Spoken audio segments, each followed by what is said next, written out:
Welcome to our channel.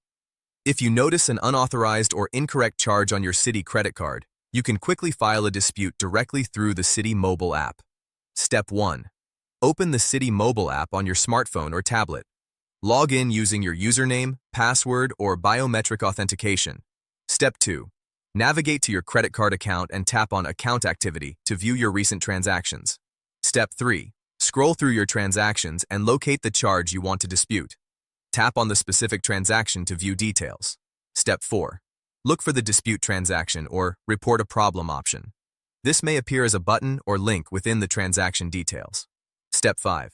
Select the reason for your dispute from the provided options, such as unauthorized charge, duplicate charge, incorrect amount, or goods/services not received.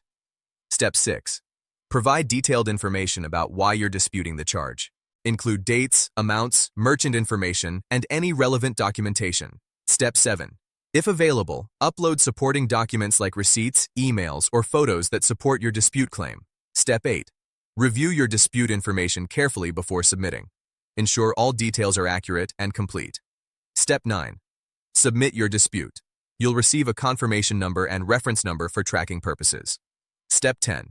Citi typically investigates disputes within 30 to 60 days. Monitor your account and respond promptly to any requests for additional information. Don't forget to like this video and subscribe to our channel.